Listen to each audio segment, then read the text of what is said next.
በጣም አመሰግናለሁ መረጃ ሰሰቱኝ ለነበራችሁ እህት ወንድሞች እኔን ስትረዱኝ ስትደግፉኝ በውስጥም ሆነ በውጪ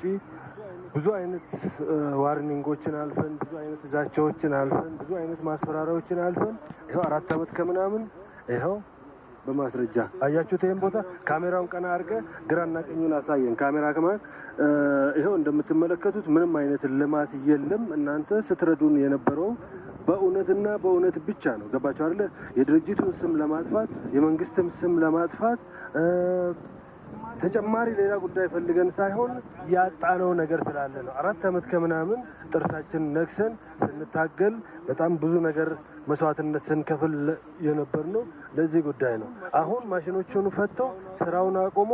ወጥቷል ማለት ነው ድርጅቱ ስለዚህ ቦታውን መንግስት መረከቡን ሊያሳውቀን ይገባል ለኛም ተገቢውን ነገር ልናገኝ ይገባል እኛ የምንፈልገው ብዙ ነገር አይደለም መተኛ ነው አለቀ በቃ ብዙዎቻችን የምንፈልገው መተኛና መተኛ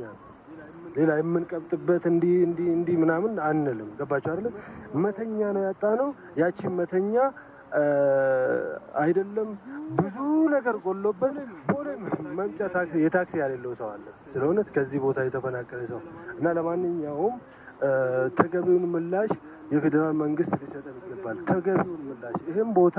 4 አመት ከምናምን መስዋዕትነት ስንከፍልበት ብዙ ነገራችን ያጣንበት ቦታ ነው ምንም አይነት ስራ አልተሰራም ይሄ ማሽንም ይሄ ምናምኑም የቻይና ነው ምንም የዚህ ድርጅት ንብረት የለም ማለት ገባችሁ አይደል ይሄ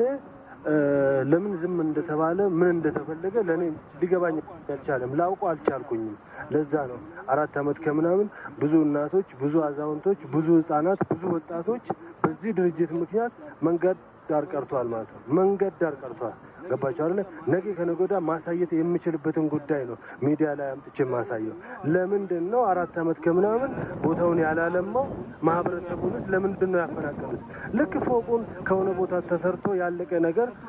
ተሰርቶ እንደሚያስቀምጡ ነበር ለሊት 11 ሰዓት 10 ሰዓት መጥቶ ሲያፈርሱብን ማለት ነው ዛሬ ላይ ግን ምንም አይነት ነገር ሳያሳዩ ይሄው በዚህ መልኩ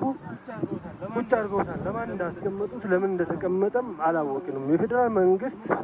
ምን ያክል ልማት ምን ያክል ለውጥ አገሪቷ ላይ እየሰራ እንደሆነ ለሁላችንም ግልጽ ነው ማለት ነው ምንም ያወሻሸን ጉዳይ የለም ይሄ ድርጅት ግን እንዴት አቃታችሁ ጥያቄው አልደረሳችሁም ነው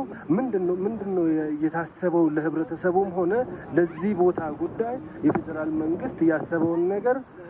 ለህዝቡ ሊያሳውቀን ይገባል ተገቢውን ምላሽ ሊሰጠን ይገባል የተበደልነው ነገር ስላለ ነው እንደዚህ ብዙ ነገራችንን ከፍለንበት የምንጮው ማለት ነው ብዙ ነገር ሆነን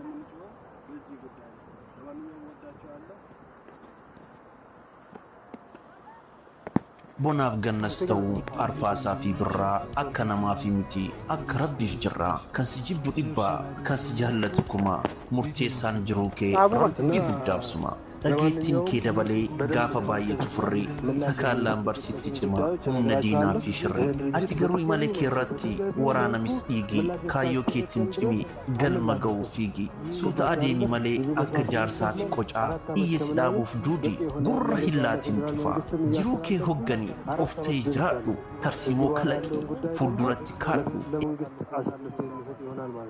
ከአሁን በኋላ አለሁኝ አንዳንድ ነገሮችን እሰራለሁ ለምንድነው እዚህ ውስጥ የተሰራ መጀመሪያ ልክ እንደነበሩት ገባችሁ አይደል መጀመሪያ የነበሩት ቆርቆሮ ምናምን ልክ እንደዛ አይነት ቤት ተሰርቶ ሰዎች ነው የሚኖሩት እነዛ ሰዎች ከየት ነው ምንድነው የተፈለገው ለምን ኖሩ ተቋሙ ኢትዮጵያኖች ናቸው እንኳንም ኖሩ ግን ለነዚህ ነው እንደ የተፈናቀለው ለዚህ ጉዳይ ነው እንደ ቤታችንን ያጣነው የሚለው ሁላችንም ጥያቄ ሊሆን ይገባል ቦሌ ክፍለ ከተማ ውስጥ 70 ሄክታር ቦታ ማህበረሰብን አፈናቅለው በዚህ መልኩ አጥሮ ማስቀመጥ ማለት ምን ማለት እንደሆነ ለኔም አልገባኝም ይሄው ማሳየት ትችላለህ ካሜራማን ይሄው